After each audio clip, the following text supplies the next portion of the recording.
President Trump is now at the podium. This is the GOP retreat, delivering remarks live in Washington, D.C.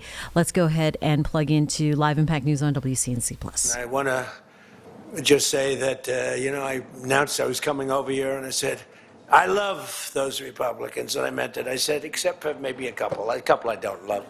But the people in this room, I don't know if those couple are here. I don't know. I don't care if they're here or not. But we love you, and you've done an amazing job. You love the country. You're doing what's right for the country. And I want to wish everybody a Happy New Year, the most successful House Republican majority in decades. And we did it with not a big majority, right? That was not a big majority, but it's a unified majority, and it's people that know what it takes to make America great again. So together we had 12 months of unprecedented success in 2025, and now we're going to make history and break records with the epic midterm victory that we're going to pull off. It just doesn't seem to happen for people that win the presidency. It's an amazing phenomenon. You win the presidency, and we sure as hell are having a successful presidency, I will say that. But even if it's a successful presidency, there's been nothing like what we're doing. We had a very good day 2 days ago, too. But even if it's successful, they don't win. I don't know what it is. There's something psychological, like you vote against. You can win by a lot. We won every swing state. We won the popular vote by millions. We won everything. But they say that when you win the presidency, you lose the midterm. So you're all brilliant people. Most of you are in this business longer than me. That makes me smarter than you, because look where I am, right? No, it doesn't. But I wish you could explain to me what the hell's going on with the mind of the public, because we have the right policy. They don't. They have horrible policy. They do stick together.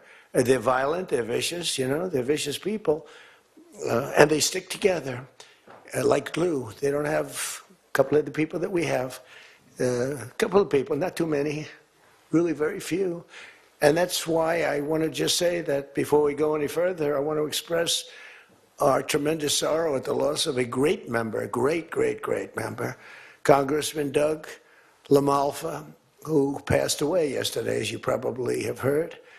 And he was the leader of the Western Caucus, a fierce champion on California water issues. He was great on water. He wanted to release the water, he'd scream at him. And a true defender of American children. He was a defender of everybody. And our hearts go out to his wife, Jill, and his entire family. He voted with me 100% of the time. And by the way, he wasn't a 3 o'clock in the morning person. Do you know what I mean by that? Where the speaker goes, sir, could you call up? Could you call? I said, what time is it, speaker? Sir, it's 3 in the morning. Could you make a couple of calls? How many? 9. So I'd start calling 3 in the morning. I said, I shouldn't use any names. I'm just going to create problems. But hi, Jim, and I'm not talking about Jim Jordan. I never had a call 3 in the morning for him. But I said, hi, Jim, how you doing? I just called to say hello, 3 in the morning. Okay, sir. Sir, you haven't spoken to me in 3 years, and it's now 3 in the morning, so I know what you want. You want my vote? And usually almost always they'd give it. But they wanted to be called. And with Doug, I never had a call. He was with us right from the beginning. I love those guys. I must say I probably love them the best, the guys that I don't have to call. They know we're doing the right thing. I have a couple that are going to be with us all the way, but they just want the call. They want love. They need love. They're more insecure than most of you. It's true. No, most of you are secure people. They're all laughing. No, most of you are secure people. I had a couple say, look, I could have Trump call me all the time. I just have to break his ass a little bit. And he'll be calling. But I appreciate those. We actually had a little party. We opened up a beautiful section of the White House in the Rose Garden, and we had a party for all of those people that I never speak to and vote for me. And I spoke to Doug, but I didn't speak to him never had a problem. And I was really saddened by his passing, and was thinking about not even doing the speech in his honor. But then I decided that I have to do it in his honor. I'll do it in his honor because he would have wanted it that way. He would have wanted it that way. He would have said, do that speech. Are you kidding me? Do the speech, big guy. But he was a fantastic person. Man, that was a quick one. I don't know quite yet what happened, but boy, it's a tough one. He was just with us. He was our friend, all of us, every one of us. And I also want to send our best wishes to Congressman Jim Baird and his wife, who are recovering from a car accident. They're going to be okay, but they had a pretty bad accident. And we're praying that they get out of that hospital very quickly. He's going to be fine. She's going to be fine, but it was a bad accident.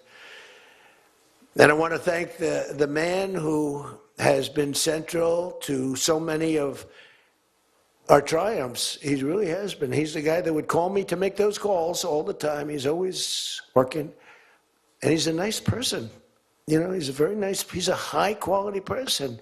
But I want to tell you, he's a very tough cookie. I've seen both sides. Not often do I have to see the other side, because he's just, by nature, he's a very fine, religious. I like that. He's a religious person. I like that. I like religious people. It usually means they're more honest. Sometimes it doesn't happen that way. I've had some real religious ones that did numbers on me, and I said, I'm going to get them someday. They got me by surprise. But it's usually good, okay, right? And his name is Mike Johnson, Speaker Mike Johnson.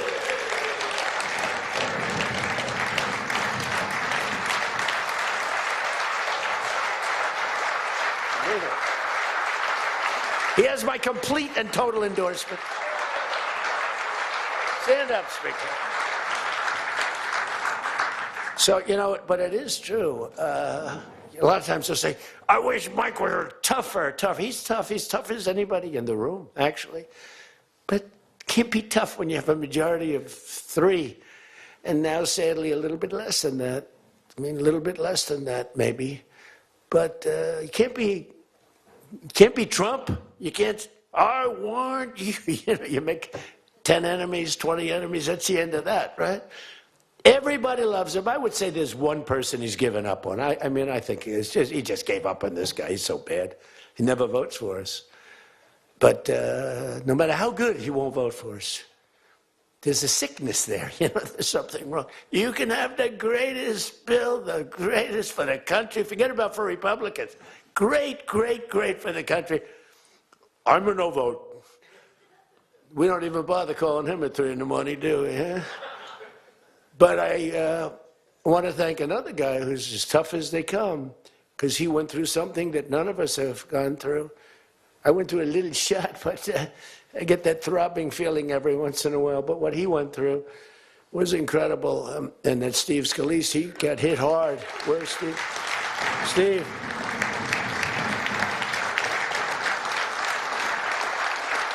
He's a tough cookie. He was dead. I went to the hospital. His wife was crying so much. She was a mess. Oh, yeah, she loves you. That's the only thing I learned about Steve, that he has a wife who loves him. Because I've gone to hospitals where guys are in bad shape, and the wife couldn't care less. She's waiting. She's looking for the next guy. Who's the next guy down the pike? Who the hell is the next guy? He's dying. I said, that's so bad. Oh, yeah. I had one where the dog died and the husband died at the same time. I said, it's so sad. Yes, I love this dog so much. She couldn't give it, and the guy left her a fortune. Can you imagine? I shouldn't have left her anything, but she was much more concerned. It's true. Oh, the dog was devastated. The husband, he was like an afterthought. Your wife loves you, Steve. She's a great wife. Another one who has a great wife, Jackie, is Tom Emmer, right? Look at you. You have a great wife, but you haven't been tested like these guys. You haven't. We don't want to test her, right? She's incredible. She's a strong, beautiful, great person. She's a great person. She actually liked me at the beginning when we were having little fights. We weren't even having fights. We just didn't know each other. We didn't know each other. And I heard he said something negative about me. He was sort of right about the subject, but you're not supposed to say ever, even though you're right. But Jackie was saying, I'm telling you, he's a great guy. He's good. He's going to be a great president, blah, blah, blah. She was fighting for me. And now I love this guy. He's great. Jackie's right about, she was right about both of us, I think, right? But Tom has been incredible. He's incredible at what he does. He's a great team player. Your conference chair, Lisa McLean, is so strong and powerful and beautiful. Thank you, Lisa. Thank you. Thank you. And I think their broadcast, you know, we said we don't care if the press comes or not. So when I say that, that means that they're broadcasting all this, and I'm letting my feelings out because it's true. I feel that way about so many people in the room. I could say it about many of the people in the room. Some I don't know as well, but many of the people in the room. They're incredible people. You're incredible what you're doing. We also have another one, Richard Hudson, Chairman, NRCC. Richard's always in there. Always with a smile. No matter what's happening, Richard. He always has a smile. He's just a positive guy, smart and positive. Thank you, Richard. Really appreciate it. You do a great job. Republican Policy Committee Chairman, Kevin Hern. Kevin, where are you, Kevin? Thank you, Kevin. Thank you. Did a great job. Every one of you got to be proud of yourselves. And basically the entire House Republican Conference. It's been really amazing what you've done. And we're going to give you some ammunition today. I said, I'd love to make a speech. Speaker asked me, would you make a speech? I said, sure. You think Biden would do that? Would you make a speech? What? First of all, people wouldn't ask him to make a speech because it never worked out well, right? Could never find the exits. You finish, look, stare here, stare there, stare here. You could jump off the front if you had to. No matter what he did, he got himself into trouble. So basically, they didn't ask him to, but if he did, it wouldn't be good. But it's good with me because, you know, we have so much ammunition. We have ammunition. The problem is the fake news. That's why I like being on. I'd much rather do live television than do non-live because, like, when they say, as an example in my speech, peacefully and patriotically to the Capitol, peacefully and patriotically. Do you know that the Unselect Committee didn't report it, that I said those words?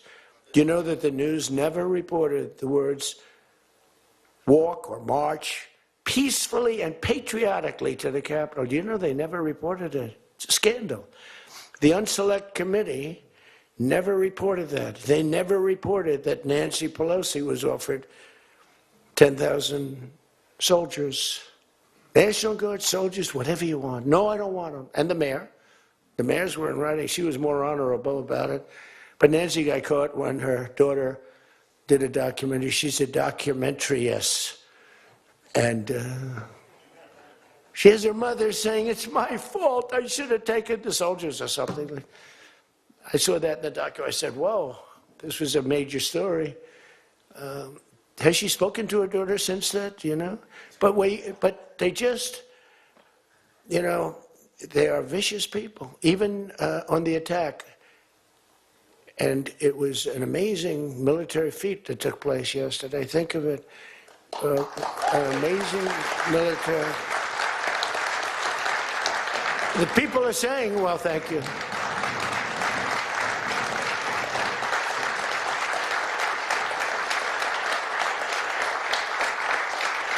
You know, people are saying it goes down with one of the most incredible. It was so complex, 152 airplanes, many, talk about boots on the ground. We had a lot of boots on the ground.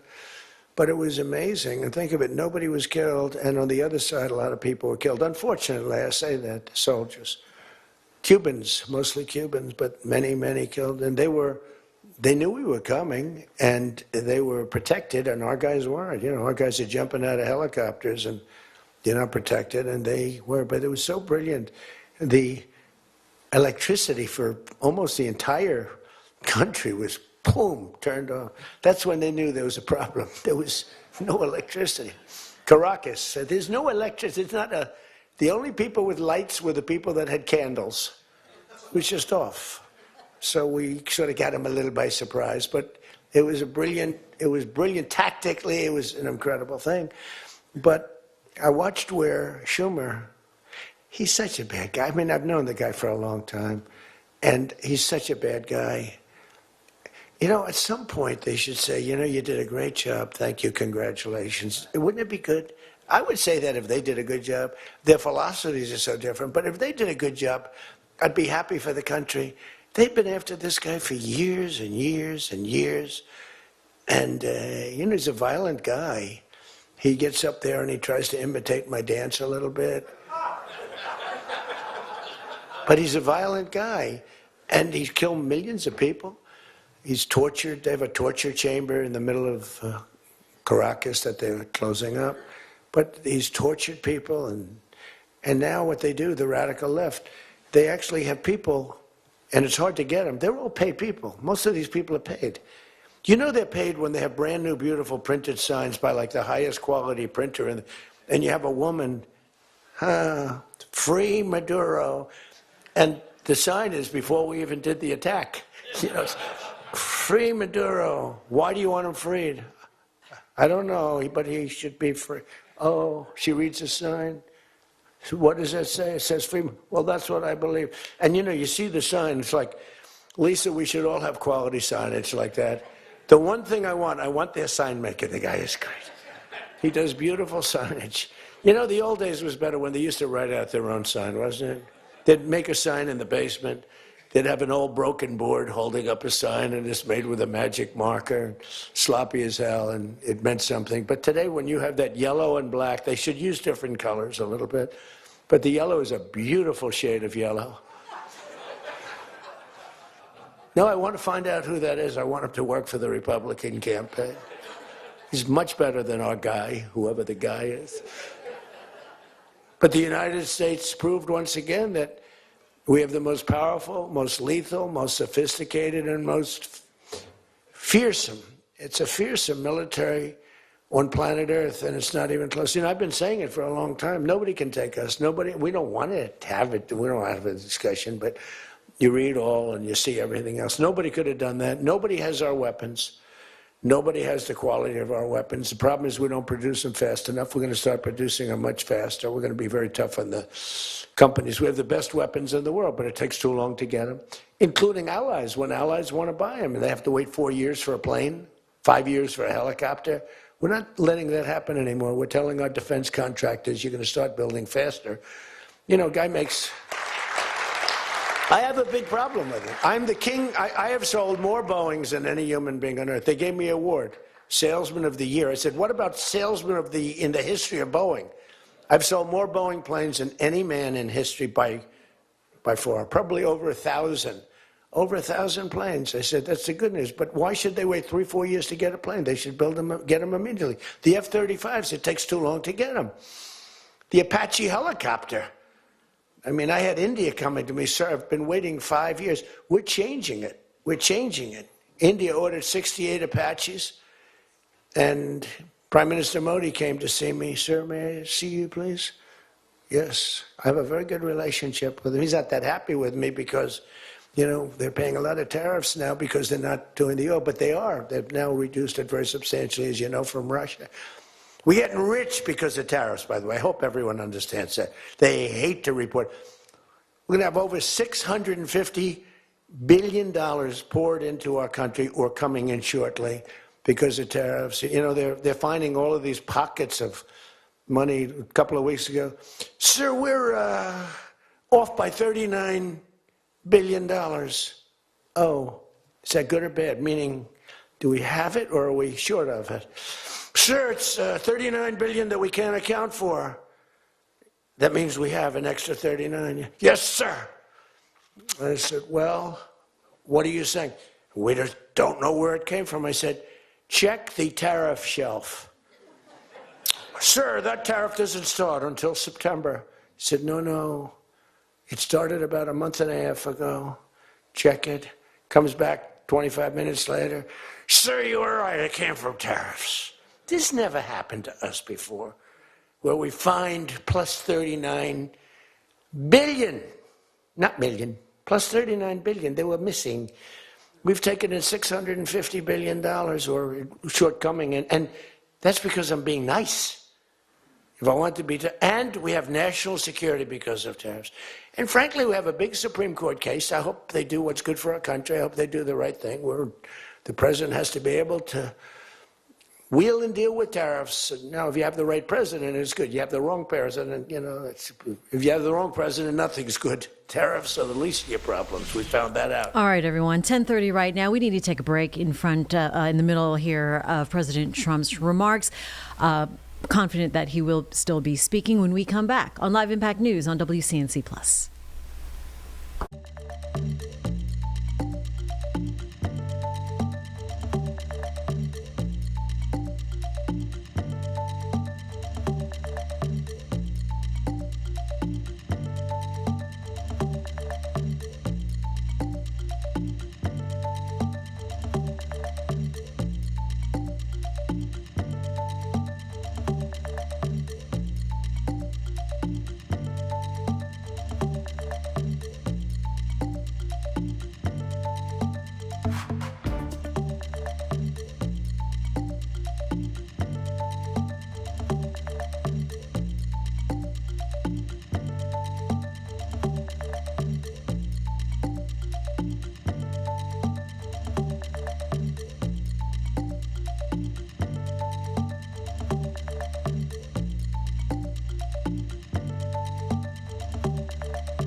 Hi, everyone. 10:33 is the time. You're watching Live Impact News on WCNC Plus. President Trump talking live now to the GOP retreat.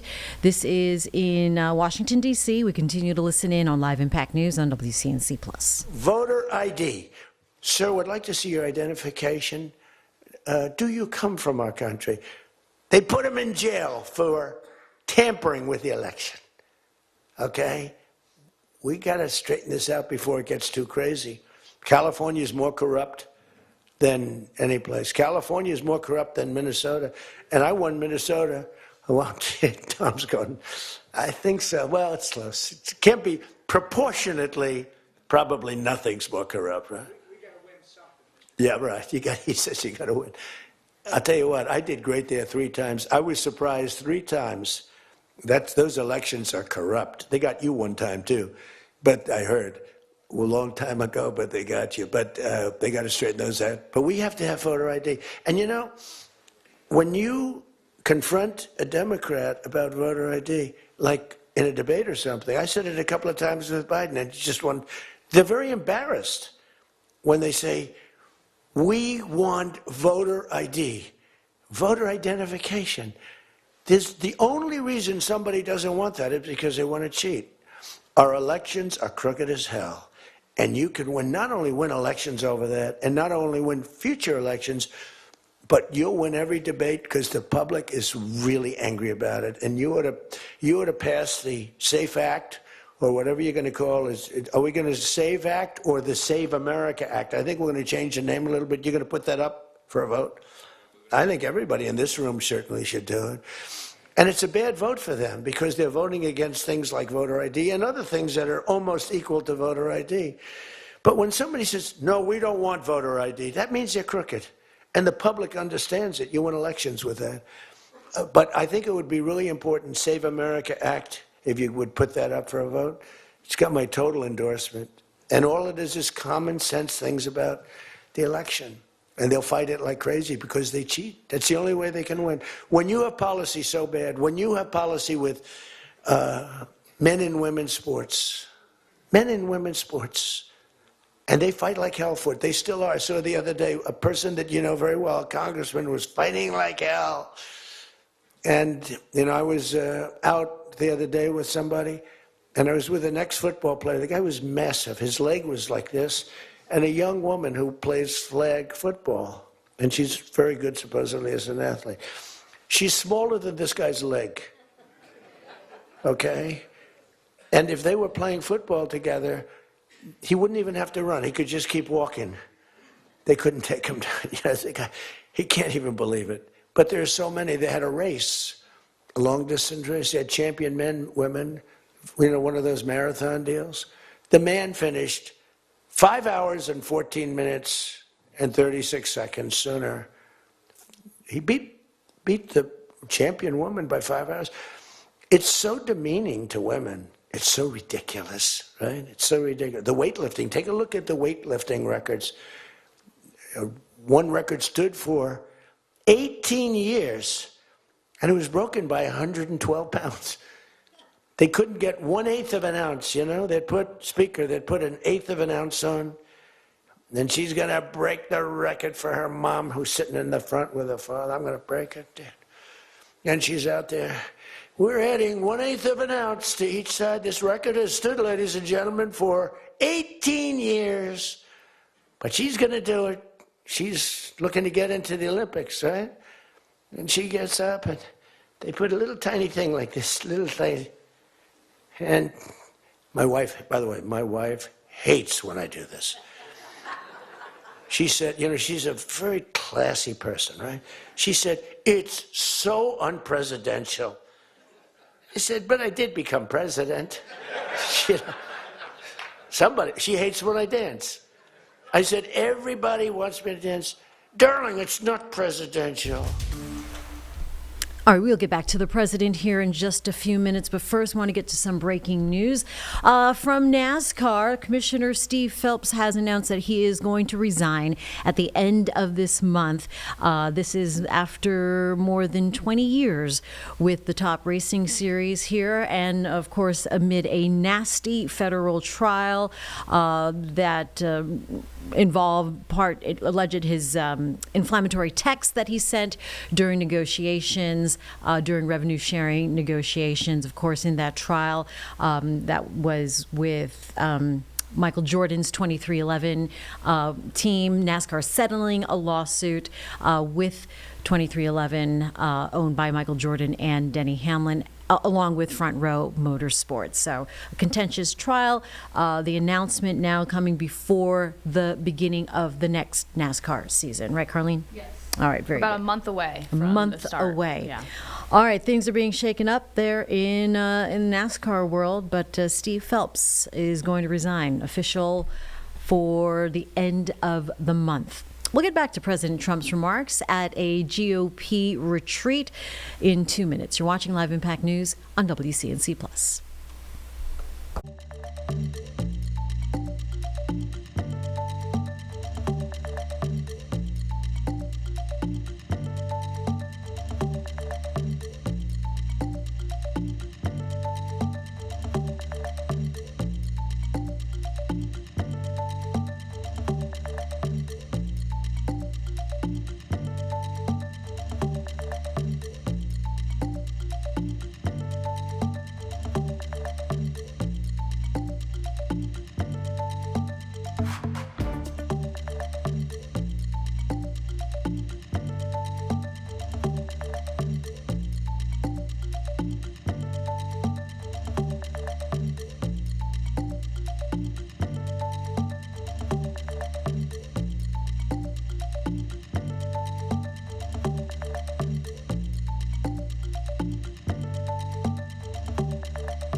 10:41 right now, and you're watching Live Impact News on WCNC Plus. Part of today's events and live feeds include President Trump at a GOP retreat delivering remarks on several topics.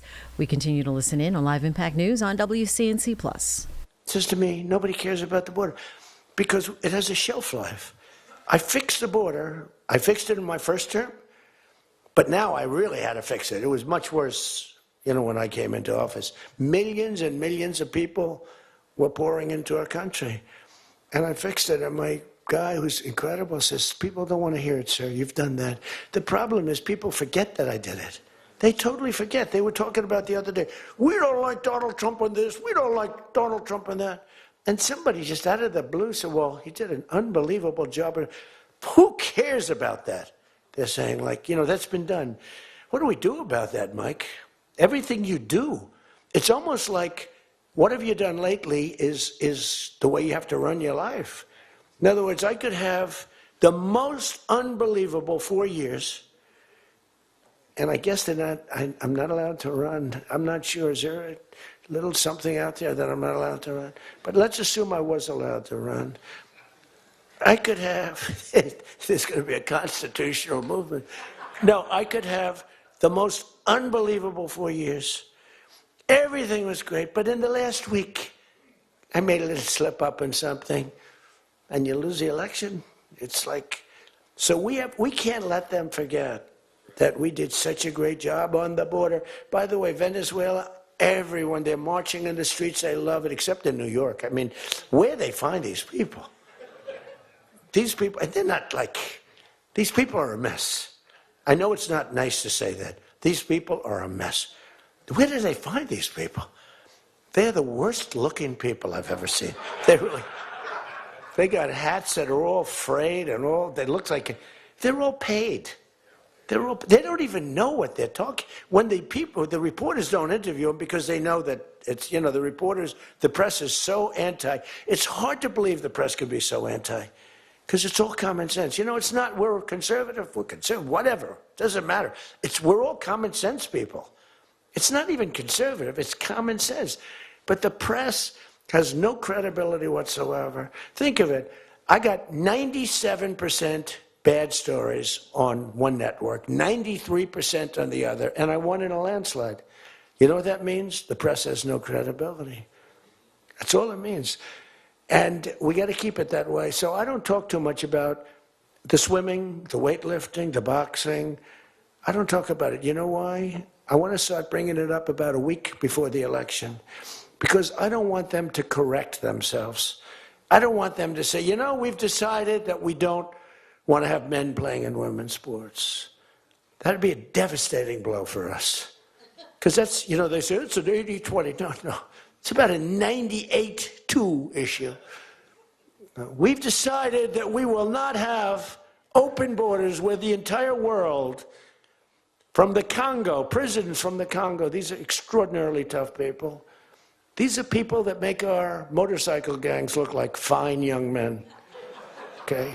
Our motorcycle gangs are wonderful people by comparison.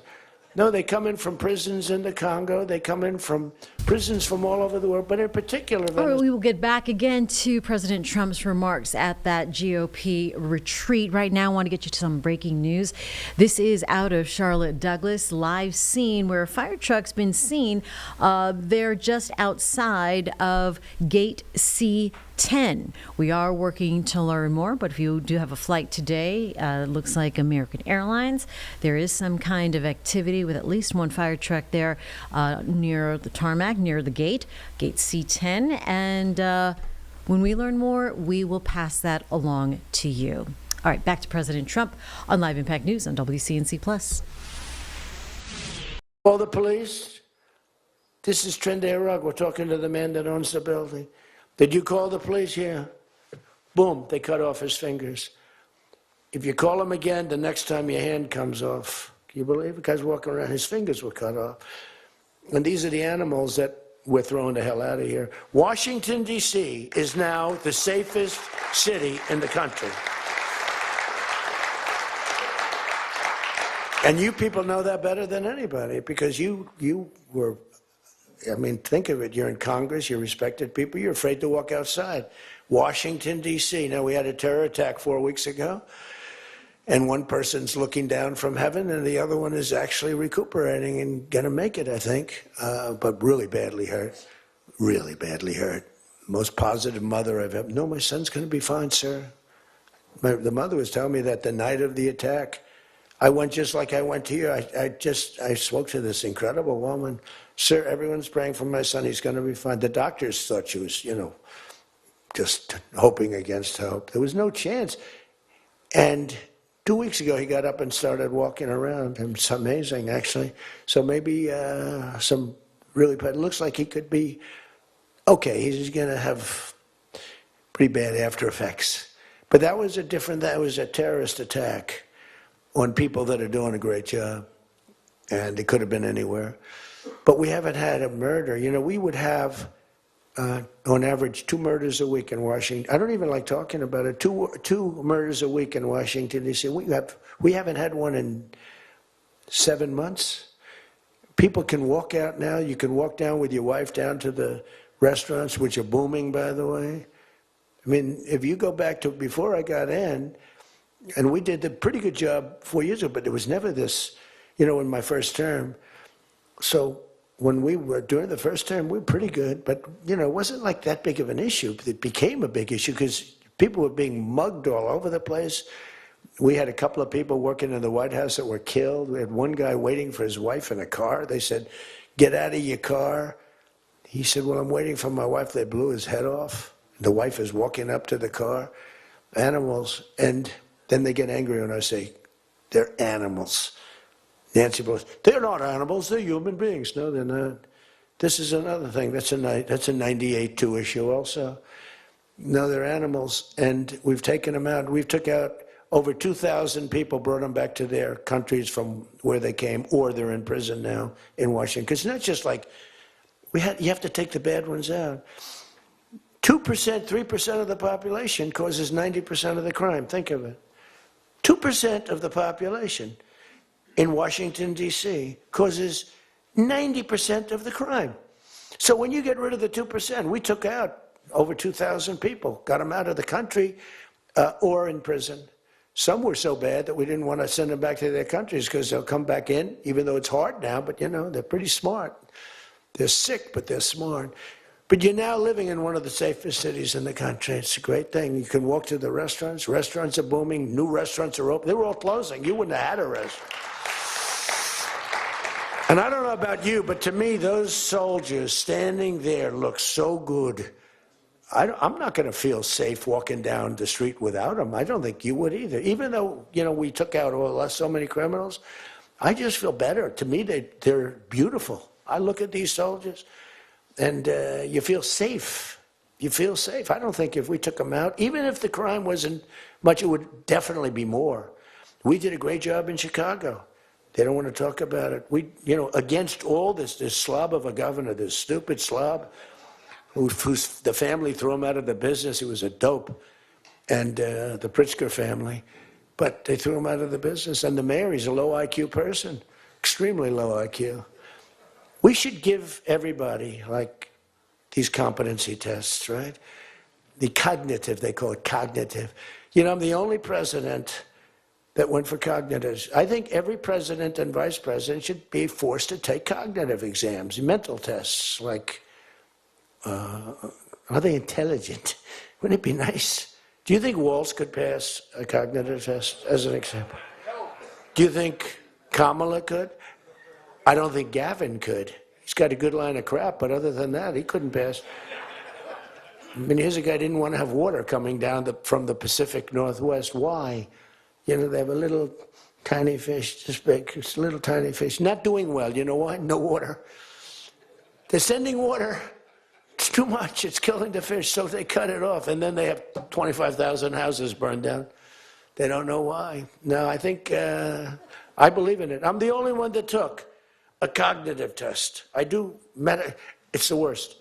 If I don't do a medical exam, because I've had times where I went longer, because I'm busy. If I don't do a medical exam, they say, Trump's not doing an exam. There must be something wrong with him. If I do the exam, They say, why did he do this? Why did he do this part of an exam? He did too much. There's something wrong with him. Do you remember there was a period, Mike, where I had 32 days in a row I did one press conference, 2, 3, sometimes 4. I do them behind the desk. I don't even just do it. I do press conferences. But I do many press conferences. So in 32 days, and then one day, just one day, this is 32 days in a row. Must be some kind of a crazy record. Then one day, do you remember I didn't do one? Because I took Kai, my very brilliant golfer, beautiful young lady who swings the club so beautifully. She's a great scratch golfer and loves playing. Grandpa, would you take me to play golf? So I ran, I play golf in like record. I play speed golf. It's better that way. You know the expression? Miss it quick. No, I play speed golf. But I'm a good golfer. Everybody knows. Anybody that I've beaten in this group. But I love to play golf, but I don't get to play much. But I took off 2 hours, and the press couldn't find me. But they knew I was there because they follow me. And I was getting, are you okay? Guys are calling me up. All right, let's go ahead and take one more break here on Live Impact News on WCNC+.